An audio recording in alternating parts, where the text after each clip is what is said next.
Bien, buenas tardes, saludamos al Señor. Les invito a ponerse de pie para dirigir al Señor en oración.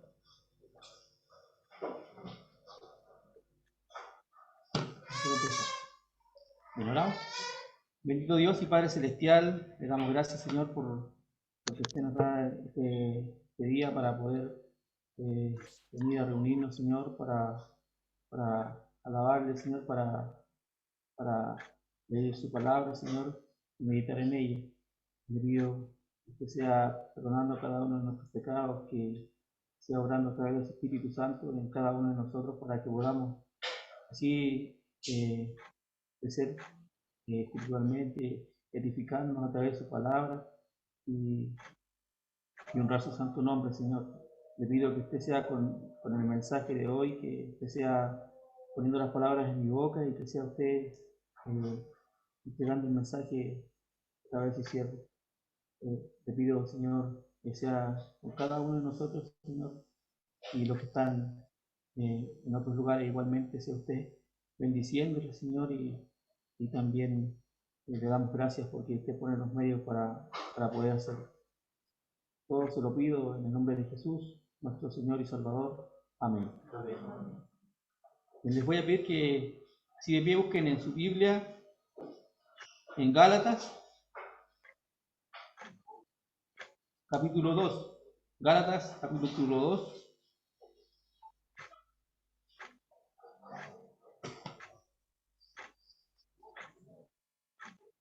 Y vamos a leer el versículo 20. Gálatas 2, versículo 20. Dice así la palabra del Señor. Con Cristo estoy juntamente crucificado, y vivo no ya yo, mas vive Cristo en mí. Y lo que ahora vivo en la carne, lo vivo en la fe del Hijo de Dios, el cual me amó y se entregó a sí mismo por mí. Amén. Pueden tomar asiento, hermano.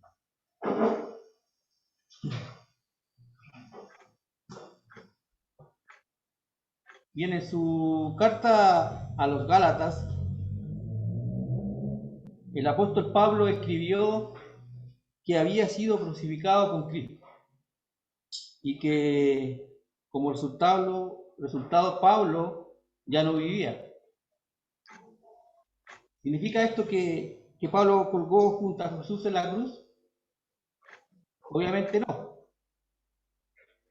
Entonces, ¿qué quiso decir Pablo? Crucificado con Cristo, porque él dijo, con Cristo estoy juntamente crucificado. Todos sabemos que cuando Cristo fue crucificado habían dos hombres, solamente no estaba Pablo. Entonces Pablo se refería a otra cosa. ¿Qué quiso decir? Crucificado con Cristo. Él se refería a ser crucificado espiritualmente, no físicamente. Cuando nosotros somos crucificados con Cristo por la fe en Él, debemos rendir completamente todo deseo y ambición egoísta a la perfecta voluntad de Dios. Debemos rendir nuestra vida al Señor. Todo pecado surge del deseo de agradarse a uno mismo. Todos tenemos deseos escondidos. Los deseos anticomplacientes son un obstáculo muy grande entre nosotros y el Salvador. ¿Por qué? Porque es nuestra naturaleza pecaminosa y quiere que nos complazcamos a sí mismos. Es nuestra naturaleza pecaminosa que permanece aún en cada uno de nosotros. El hombre no puede vencer su naturaleza pecaminosa y necesita el poder y la ayuda del Espíritu Santo para hacer que suceda, para poder vencer. Es un proceso continuo, porque la naturaleza pecaminosa, la cual ha sido crucificada con Cristo, todavía está ahí, todavía reside dentro de la carne. Pero la entrega de nuestra propia voluntad a la voluntad de Dios es esencial para la eliminación y esclavitud de nuestros propios deseos. Todos tenemos deseos de la carne que están ahí, cada día empujándonos a hacer lo malo. Esto es parte del arrepentimiento. El verdadero arrepentimiento no es solo pedir perdón por el pecado, sino que también es el deseo de cambiar, el deseo de ser otro, ajustándonos a la voluntad de Dios, pidiéndole al Señor que haga su voluntad en nosotros. Muchos creen que su salvación ya está asegurada con el solo hecho de creer en Cristo. No hace falta nada más, porque ya el Señor Jesús pagó en la cruz por todos nosotros, por todos los pecados. El mundo está lleno de personas que profesan a Cristo, que dicen ser seguidores de Cristo. Muchos se bautizan, se hacen miembros de una congregación, pero no siguen ni viven para Cristo. Satanás y todos sus demonios también conocen acerca de Cristo. También saben que Jesús es el Hijo de Dios. Pero nada de eso los salvará, porque se rebelaron contra Dios. Y su futuro ya está definido. El verdadero arrepentimiento, hermanos, no es solo pedir perdón por el pecado, no es también la voluntad y el deseo de cambio, que se ajuste a la voluntad de Dios. Muchos queremos ser obedientes, pero continuamos tropezando en el pecado, porque tratamos de aferrarnos a partes de ese viejo hombre, que muchas veces creemos poder controlar, pero no lo hacemos. Todo cristiano sabe que tiene un Dios todopoderoso. Todos lo sabemos. Quien vela por el bienestar de todos nosotros, de todos sus hijos. El Señor nos ha hecho esa promesa, que nos guardará de todo mal. Es necesario obedecerle y poner nuestra confianza en Él, y Él hará. La Biblia nos enseña que nada de lo que el hombre pueda hacer puede salvar su alma. Efesios 2:8-9 dice: porque por gracias sois salvos por la fe, y esto no de vosotros, pues es don de Dios, no por obras, para que nadie se gloríe. A través de este don de la gracia, el hombre puede nacer de nuevo. Podemos nacer de nuevo. Y se le puede dar una nueva naturaleza. Para nacer de nuevo, y si quiere nacer de nuevo, necesita pedirle al Señor que venga a morar en su vida, para así poder ver el reino de Dios y también vencer la naturaleza pecaminosa que está en nosotros, y para que el Espíritu Santo venga a reinar nuestra vida. Entonces, ¿qué dice Pablo en Gálatas 2:20? El cristianismo no es morir a uno mismo. Pablo dice, con Cristo estoy juntamente crucificado y vivo, no ya yo, mas vive Cristo en mí. Algunos ven esta afirmación como algo muy difícil de realizar. Vamos a ver qué es estar crucificado con Cristo. Ahora estamos en Cristo. Le recibimos como nuestro Salvador. La frase en Cristo tiene varias connotaciones, no tiene un significado solo. Nosotros estamos en un plan eterno de Dios.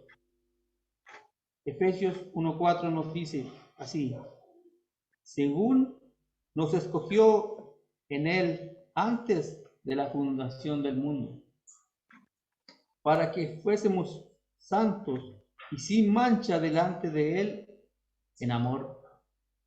O sea, no estamos aquí por una casualidad. Él nos escogió desde antes. Él ya nos conocía. Y este versículo viene a ser un sólido y maravilloso fundamento de la fe cristiana. Podemos decir que el Hijo de Dios me amó y se entregó a sí mismo por mí. Podemos decir, con Cristo estoy juntamente crucificado y me escogió desde antes para estar con Él. Gálatas 2:20 también dice, con Cristo estoy juntamente crucificado y vivo no ya yo. O sea, ya no vivo yo, mas Cristo vive en mí.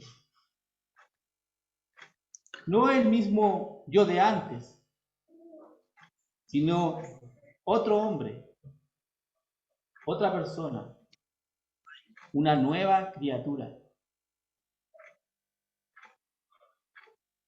No era el mismo Saulo cuando escribió esto.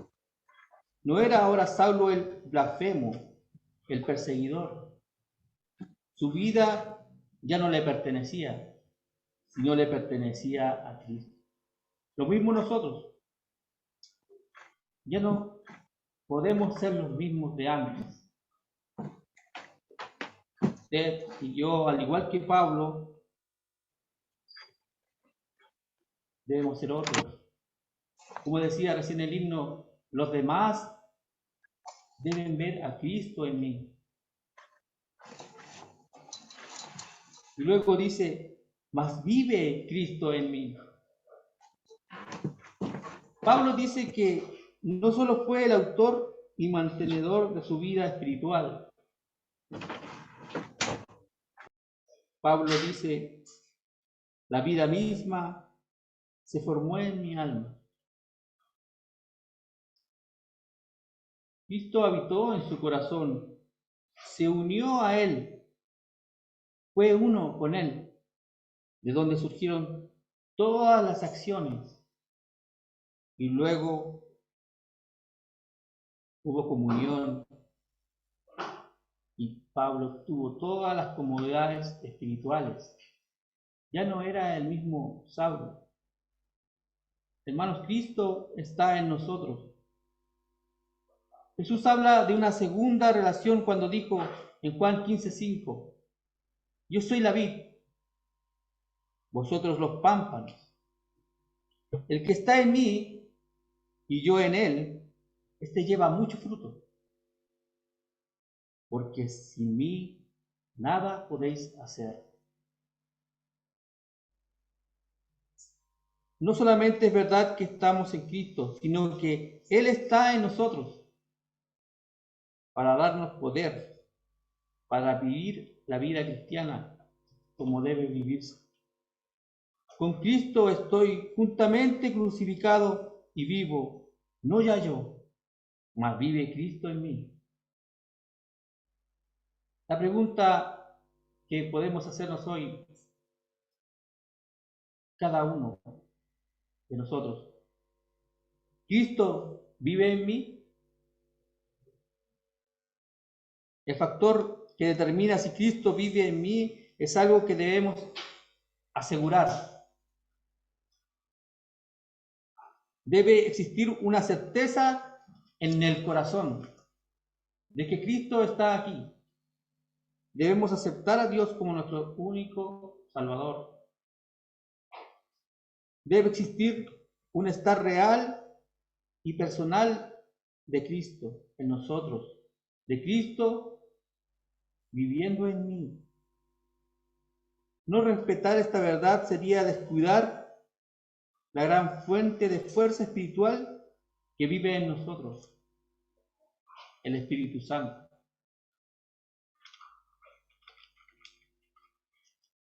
El tener esto claro y en cuenta en nuestra vida destruye nuestro orgullo y nos hace depender de Cristo. Nos da gran confianza. No en nosotros mismos, sino en Cristo obrando en nosotros. Nuestra fe debe demostrarse en actos de amor para con todos, para con otros. ¿Qué hace Jesucristo cuando le permitimos que viva en nosotros? ¿Empieza a vivir nuestra vida por nosotros? ¿Empieza a tomar decisiones por nosotros, Cristo? La palabra de Dios dice en 2 Corintios 6:16: ¿y qué concierto el templo de Dios con los ídolos? Porque vosotros sois el templo de Dios vivientes, como Dios dijo: habitaré y andaré en ellos, y seré el Dios de ellos, y ellos serán mi pueblo. Nosotros debemos ser el templo en el que habita Dios. Pero, ¿cómo vive Cristo en nosotros? Es por medio del Espíritu Santo. Romanos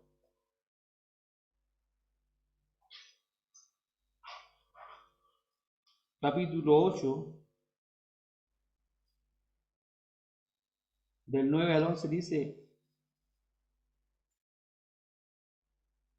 porque testigo me es Dios, al cual sirvo en mi espíritu en el evangelio de su Hijo, que sin cesar me acuerdo de vosotros siempre en mis oraciones,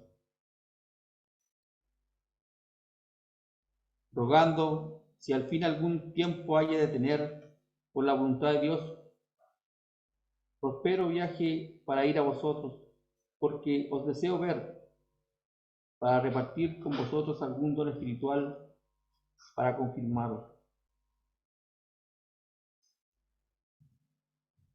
Jesucristo quiere cambiar nuestra vida.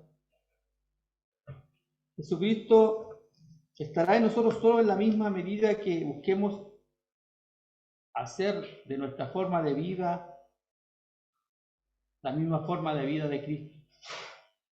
Caminar con Él, caminar como Él caminó y vivir como Él vive. Primera de Juan 2:6 nos dice: el que dice que está en Él debe andar como Él anduvo. Nosotros decimos que estamos en Él, entonces debemos andar como Él anduvo. La palabra de Dios también llama a esto despojarnos del viejo hombre y revestirnos del nuevo. Efesios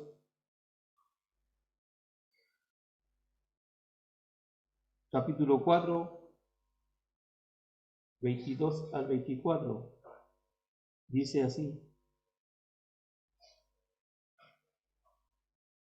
a que dejéis cuanto a la pasada manera de vivir,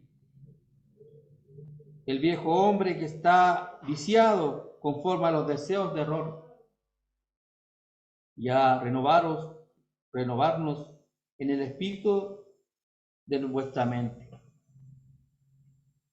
Estar en Cristo es participar de todo lo que Cristo es y todo lo que Cristo hizo. Ahora estamos unidos a Cristo. Mas vive Cristo en mí, y lo que ahora vivo en la carne, lo vivo en la fe del Hijo de Dios. Un aspecto de nuestra unión con Cristo es nuestra imitación de Él. ¿A qué me refiero? Pablo, en su epístola en 1 Corintios 11:1 dice: sed imitadores de mí, así como yo de Cristo. Nuestra vida debe reflejar lo que Cristo fue en su vida, al fin de darle honor en todo lo que hacemos. Cristo, hermanos, es nuestro ejemplo perfecto. Spurgeon dijo que el principal sermón de tu vida lo predique tu conducta. Este dicho era una norma indiscutible en la vida de Pablo. Como predicador del Evangelio, Pablo vivía de acuerdo a él, para que sus palabras estuvieran en armonía con sus acciones. Como ministro del Evangelio sabía que tenía la responsabilidad de conducir a otros a los pies de Cristo.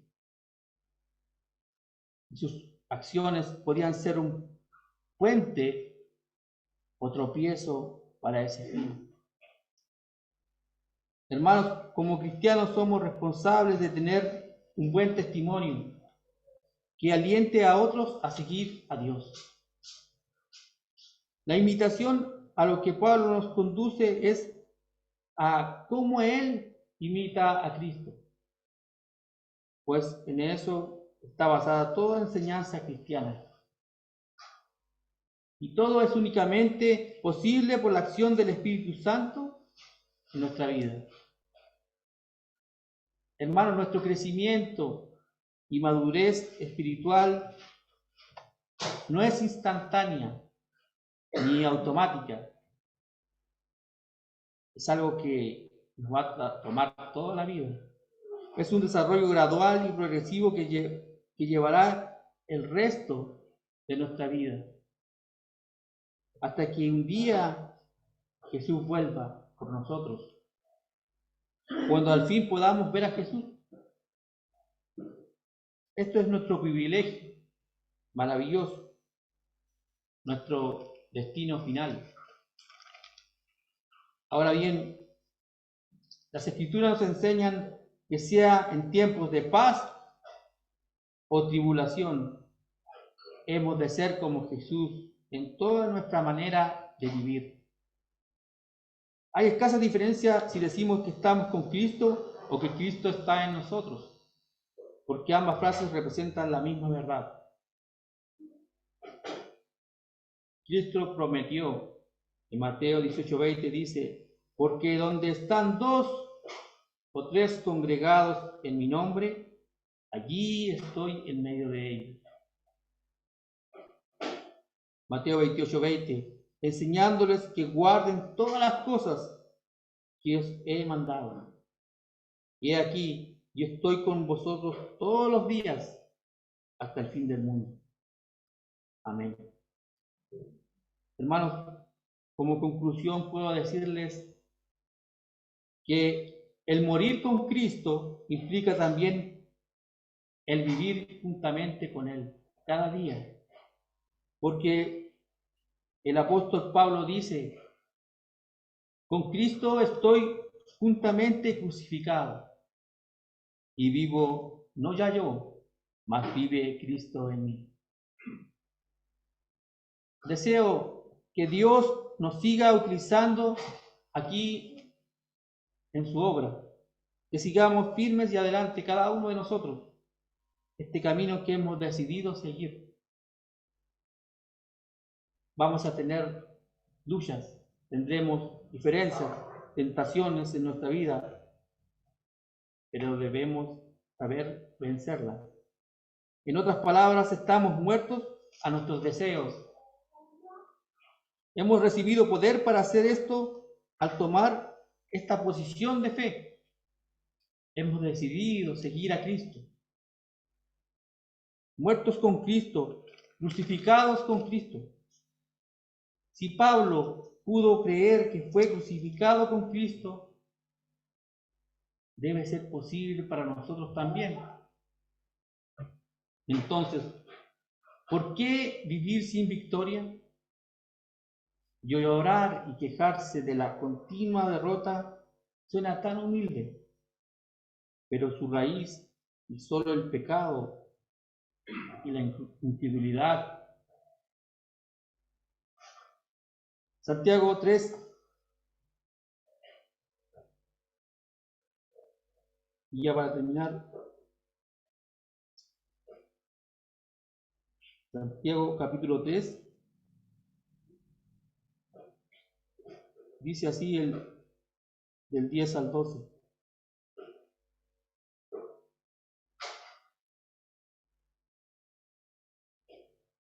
De una misma boca proceden bendición y maldición. Hermanos míos, no conviene que estas cosas sean así hechas.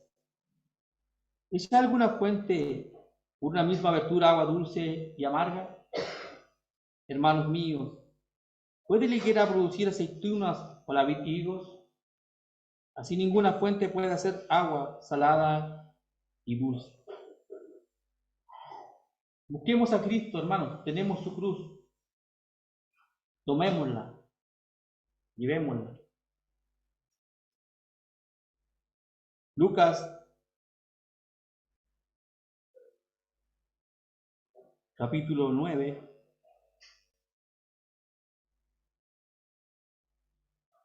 Dice así, el 26, del 23 al 26.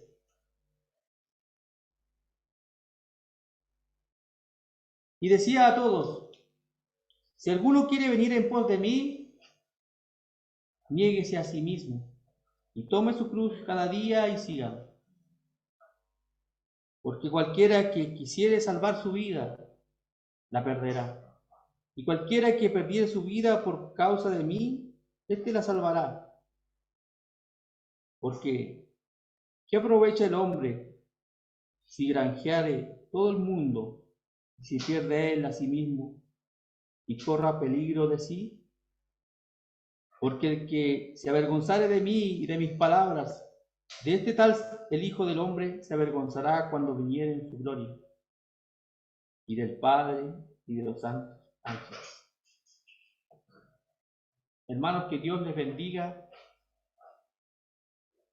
Y si alguien no ha aceptado a Cristo como su Salvador, le invito a que lo haga hoy, y Él le recibirá en su reino celestial